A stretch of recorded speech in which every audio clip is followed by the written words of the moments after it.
بالله من الشيطان الرجيم. بسم الله الرحمن الرحيم.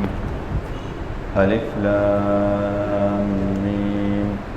ذلك الكتاب لا ريب فيه هدى للمتقين الذين يؤمنون بالغيب ويقيمون الصلاة ومما رزقناهم ينفقون.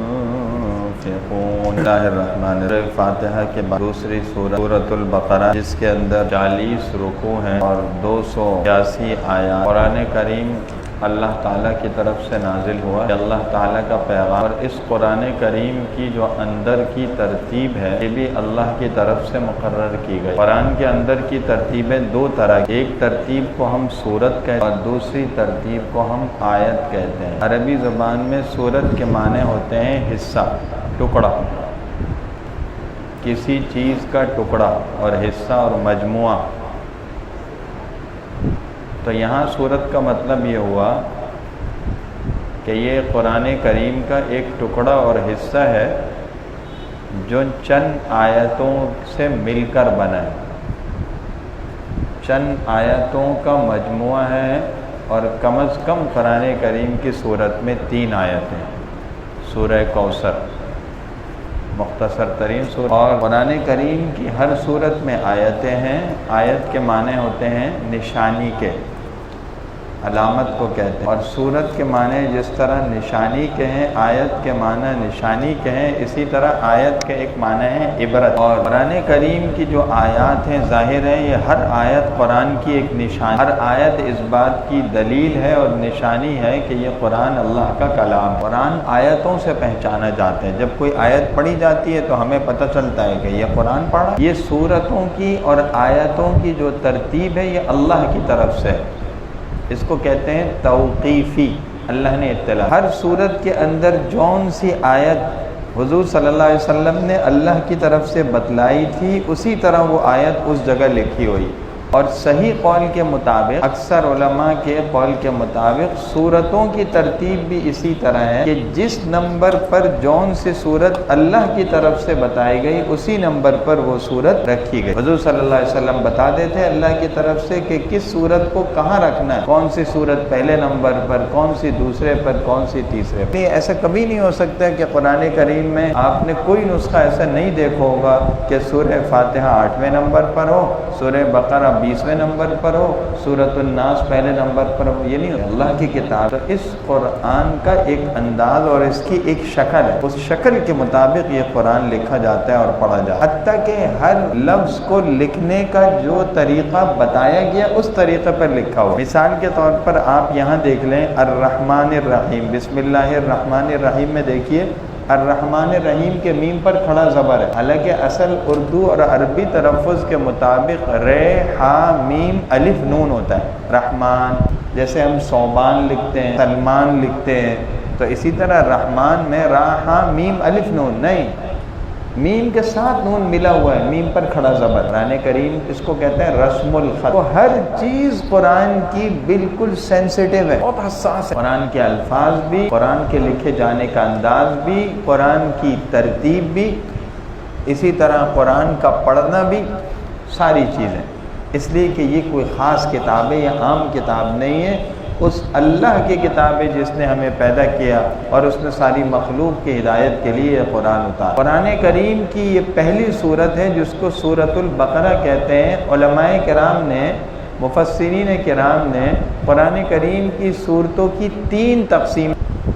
پہلی قسم کو کہتے ہیں طوال، لمبی صورتیں، السبع الطوال، 7 لمبی صورتیں قرآن. اور دوسرے نمبر پر پھر مئین، مسانی. مسانی وہ صورتیں ہیں جن کو بار بار دہرایا جاتا ہے. اور تیسرے نمبر پر مئین وہ صورتیں جن میں کم از کم 100 یا اس سے زیادہ آیتیں ہیں. پہلی قسم سورہ بقرہ سے سورہ یونس تک، دوسری قسم سورہ نحل تک، اور تیسری قسم سورہ نحل 14ویں سپارے میں، تیسری قسم ہے سورہ حجرات تک. اس کے بعد ہے مفصلات، طوال، 7 مسانی اور مئین. اس کے بعد مفصل، مفصلات. سورہ حجرات سے لے کر قرآن کریم کی جو آخری سورت ہے سورہ الناس، اس تک مفصلات ہیں۔ مفصلات اس کی 3 کیٹیگری ہیں۔ پہلی ہے طوال مفصل، سورہ حجرات سے لے کر سورہ بروج تک۔ فجر کی نماز میں عام طور پر یہ صورتیں پڑھی جاتی ہیں، فجر میں، ظہر میں، سنت لمبی قرات۔ اور دوسرے نمبر پر اوساط مفصل، درمیانی درجے کی اوساط، وسط عربی زبان میں درمیانے کو کہتے ہیں۔ سورہ حجرات سے لے کر سورہ بروج سے لے کر سورہ بینہ تک، یہ اوساط ہیں درمیانی۔ اور تیسرے نمبر پر ہیں قصار مفصل، سورہ بینہ کے بعد سورہ زلزال سے لے کر اذا زلزلت الارض سے لے کر قرآن کریم کے آخر تک مغرب کی نماز میں پڑھے جاتے ہیں۔ فجر اور ظہر میں پہلی صورتیں طوال مفصل پڑھنا بہتر ہے، کوئی بھی پڑھ لی نماز ہو جائے گی۔ آپ نے فجر کی نماز میں اگر سورہ کوثر، سورہ اخلاص پڑھ لی نماز ہو جائے گی، بات چل رہی ہے بہتر کیا۔ اور عصر اور عشاء کی نماز میں درمیانی صورتیں اوساط مفصل، سورہ بروج سے لے کر سورہ بینہ تک، اور مغرب کی نماز میں قصار مفصل جو چھوٹی چھوٹی صورتیں ہیں، سورہ زلزال سے لے کر سورہ ناس تک۔ یہ صورتیں بہت چھوٹی ہوتی ہیں، اس میں سے ایسی صورتیں بھی ہیں جن میں صرف 3 آیتیں، تو یہ کل 16 صورتیں ہیں، اور ان کو مغرب میں پڑھنا بہتر سنت۔ سورۃ البقرہ کے معنی ہے وہ سورت جس میں بقرہ یعنی گائے کا واقعہ ذکر، بقرہ گائے۔ اللہ تعالیٰ نے یہ قرآن ہماری نصیحت کے لیے اتارا ہے، تو قرآن کریم میں جو مضامین ہیں ان میں کچھ مضامین ایسے ہیں جن میں ہمارے لیے نصیحت ہے، عبرت، اور اسی کا ایک پہلو یہ ہے کہ کچھ واقعات قرآن میں بتائے گئے۔ قرآن میں جو واقعے بتائے جاتے ہیں اس کا مقصد صرف قصہ نہیں ہوتا، کہانی سن کر لطف اندوز نہیں ہے، کوئی دماغی تفریح مقصد نہیں ہے، کوئی وقت گزاری، کوئی مشغلہ مقصد نہیں ہے، اس سے مقصد کوئی سبق دینا ہوتا ہے۔ تو سورۃ البقرہ کا مطلب وہ سورت جس میں گائے کا ایک واقعہ ذکر ہے، اس میں سبق۔ بنی اسرائیل کے زمانے میں یہود کے جو پرانے آبا و اجداد تھے، ان کے باپ دادے، موسیٰ علیہ السلام کے زمانے، اس میں ایک واقعہ پیش آیا۔ حضرت موسیٰ علیہ السلام کے زمانے میں ایک قتل ہو گیا، ایک شخص نے کسی کو قتل کر دیا، اس مقتول کی لاش ہے، قاتل کا کچھ پتہ نہیں ہے، لوگ پریشان، جھگڑے کا اندیشہ ہے، قاتل کا پتہ نہیں چلتا۔ حضرت موسیٰ علیہ السلام کے پاس آئے، اللہ تعالیٰ کی طرف سے وحی آئی کہ آپ ان سے کہیں کہ یہ ایک گائے ذبح، اور پھر گائے کو ذبح کر کے اس کے جسم کا ایک ٹکڑا اس مقتول کے جسم پر ماریں۔ جب یہ گائے کا ایک ٹکڑا مقتول کے جسم پر، جو مردہ ہے جس کو قتل کیا گیا، اس کے جسم پر ماریں گے تو مردہ خود زندہ ہو، اور وہ زندہ ہو کر بتا دے گا کہ اس کو کس نے قتل کیا، قاتل کا۔ چنانچہ اسی طرح ہوا، ان کو حکم ہوا تھا گائے ذبح کریں، انہوں نے گائے ذبح کی اور ایسا کیا۔ اس گائے کو ذبح کرنے میں انہوں نے بہت زیادہ حیل و حجت سے کام لیا، بہانوں سے، بہت بحث و کرید کی، جس کو ہمارے یہاں کہتے ہیں بال کی کھال اتارنا۔ اللہ تعالیٰ کو یہ پسند نہیں، تو ان کے لیے مشکلات بھی بہت ہوئیں، پھر آگے آئے گئے۔ بہرحال انہوں نے گائے ذبح کر دی، اور جب اس گائے کا ایک حصہ مقتول کے جسم پر مارا، مقتول زندہ ہو گیا، اور اس نے بتا دیا کہ میرا قاتل فلاں آدمی ہے، چنانچہ وہ قاتل پکڑا گیا اور کیفر کردار تک پہنچا دیا گیا۔ اب یہ ہے ایک واقعہ، لیکن اس میں بڑے سبق ہیں۔ پہلا سبق اللہ کی توحید اور قدرت، اللہ کی قدرت۔ دنیا میں ہزاروں لاکھوں قتل ہوتے ہیں، کیا اس کے علاوہ کوئی واقعہ ایسا ہوا ہے؟ جانور ذبح کر کے اس جانور کا حصہ مقتول کو مار دو، وہ زندہ ہو کر بتا دے گا؟ آج تک ایسا نہیں ہوا۔ یہ خاص واقعہ کیسے ہو گیا؟ اللہ کی قدرت، توحید کی نشانی ہے۔ کوئی ذات ہے، جب وہ چاہتی ہے تو کوئی چیز واقعہ ہو جاتا ہے، جب وہ نہیں چاہتی تو کچھ نہیں ہو سکتا، اور وہ جو چاہتی ہے ہو جاتا ہے۔ وہ ذات اگر چاہے گی مردہ بھی زندہ ہو جائے گا، بول پڑے گا۔ دوسرا سبق، موسیٰ علیہ السلام کی نبوت پتہ چلے۔ ہر نبی کی نبوت ان کے زمانے میں برحق، اللہ کے نبی تھے، سچے نبی تھے، جبھی ان کی بات سچی ثابت ہوئی۔ حضور کریم صلی اللہ علیہ وسلم اب سچے نبی ہیں، آپ کی ہر بات سچی ثابت۔ تیسرا سبق، کذالک یحیی اللہ، ایک وقت آئے گا اللہ اسی طرح تمام مردوں کو زندہ کریں گے۔ قیامت کا دن برحق ہے جب اللہ نے اس مردے کو زندہ کر دیا۔ اللہ کے لیے پتہ چلا بے جان جسم میں روح ڈالنا مشکل نہیں ہے، جس طرح اللہ جسم سے جان نکال سکتے ہیں جسم میں جان ڈال بھی سکتے ہیں، جس طرح ماں کے پیٹ سے بچہ پیدا کر سکتے ہیں اور اس میں زندگی ڈال سکتے ہیں، اسی طرح انسان کو مار بھی سکتے ہیں اور دوبارہ بھی زندگی دے سکتے ہیں۔ قیامت کا عقیدہ برحق۔ چوتھا سبق اس واقعے میں عبرت اور نصیحت ہے، تنبیہ ہے۔ دیکھو غلط کام کا انجام ہمیشہ برا اور ذلت اور رسوا، قاتل کیفر کردار تک پہنچ گیا، اگر وہ یہ کام نہ کرتا تو کبھی ذلت اور رسوائی کا شکار نہ ہو۔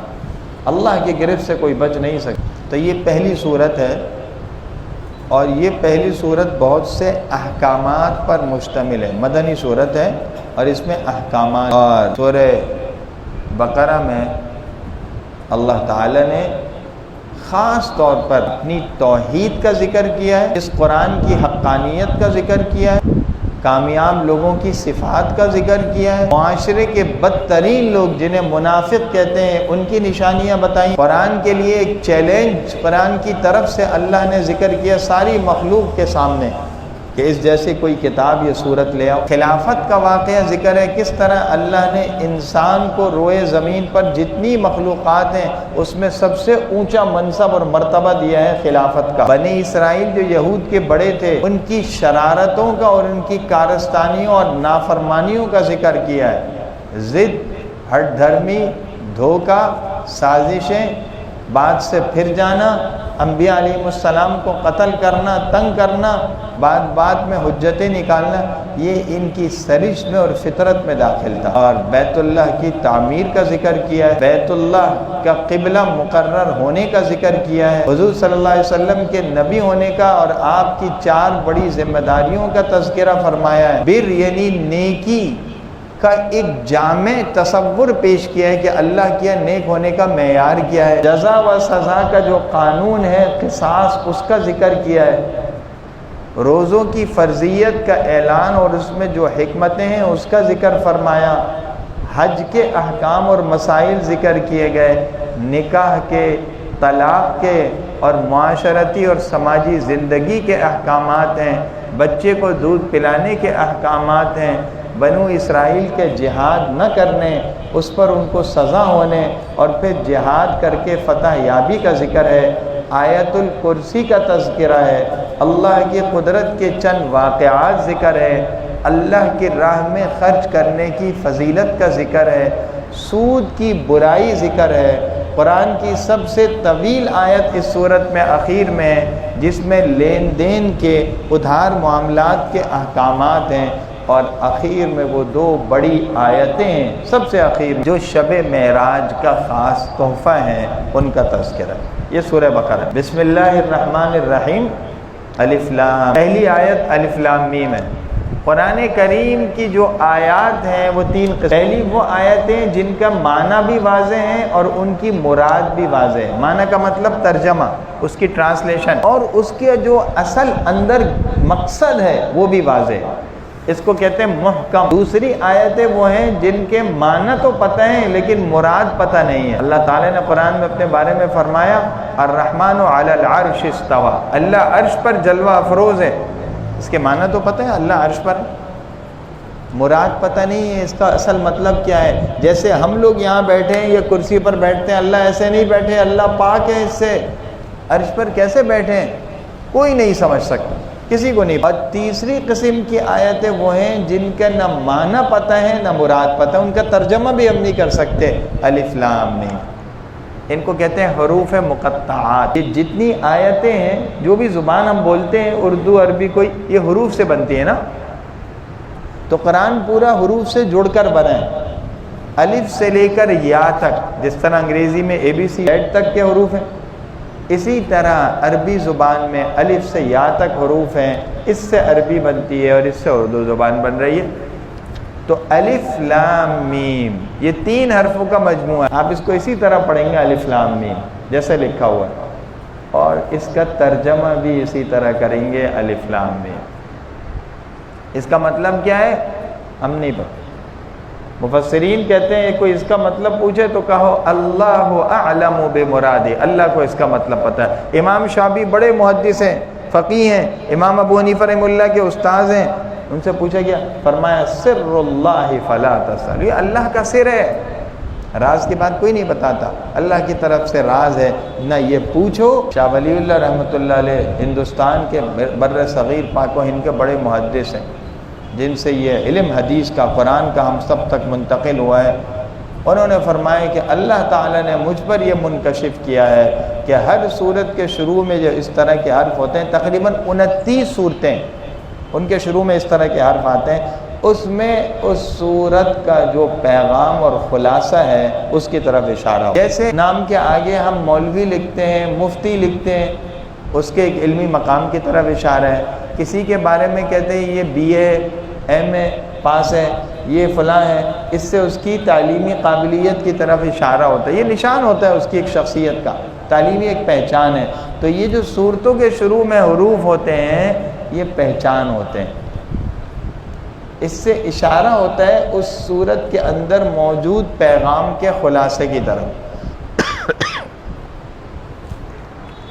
بہرحال ہمیں اس بحث میں پڑھنے کی ضرورت نہیں وہ پیغام کیا ہے، ہمارے لیے حکم یہی ہے کہ ہم یہ کہیں اللہ کو اس کی مراد پتہ ہے۔ مفسرین فرماتے ہیں کہ اللہ نے مختلف صورتوں کے شروع میں اس طرح کے حروف نازل فرمائے، الف لام میم، کہیں ہے الف لام میم را، کہیں ہے حامیم، کہیں ہے حامیم عین سین قاف، اس طرح کے حروف ہیں۔ تو سورہ بقرہ میں شروع ہی میں سب سے پہلی آیت یہ رکھ کر اس میں پیغام ہے کہ دیکھو اگر تم نے قرآن کو سمجھنا ہے تو سب سے پہلے اپنی کم علمی کا، اپنی جہالت کا اور اپنی لا علمی کا اعتراف کر۔ قرآن کریم کو کوئی اپنی تعلیم، اپنی صلاحیت، اپنی سمجھ، اپنے علم اور دانش مندی کی بنیاد پر نہیں سمجھ سکتا۔ انسانیت عاجز ہو گئی اس کی مثال لانے سے۔ تو اگر قرآن سے تم نے کوئی فائدہ اٹھانا ہے تو اپنے آپ کو پہلے ہر چیز سے خالی کرنا ہوگا، اپنے دماغ کو، اپنے تخیل کو، اپنے دل کو، اور اس کا اقرار کرنا ہوگا کہ میں ہر اعتبار سے کمتر ہوں، ہر اعتبار سے میں علم سے خالی ہوں۔ اس لیے کہ جس آدمی کو اپنی علمی بے مائیگی اور اپنی علمی بیچارگی کا احساس و اعتراف ہوگا، اللہ کی طرف سے اسے ہی علم ملتا ہے۔ تو الف لام میم یہ پہلی آیت اتاری گئی۔ اب جب ہم الف لام میم کے ترجمے میں کہیں گے الف لام میم کہ ہمیں کچھ نہیں پتہ، ہم اس کا مطلب کیا ہے؟ الف لام میم ہے، اللہ کو پتہ ہے۔ تو گویا ہم نے اس بات کا اقرار کر لیا، ہم علم سے خالی ہیں، ہمیں ضرورت ہے ہدایت کی، علم کی، اللہ کی طرف سے رہنمائی کی۔ اب اللہ کی ذات متوجہ ہوگی اور اللہ کی طرف سے علم کا اور رحمتوں کا فیضان ہوگا۔ اللہ ہم سب کو علم اور عمل کی توفیق عطا فرمائے۔ وآخر دعوانا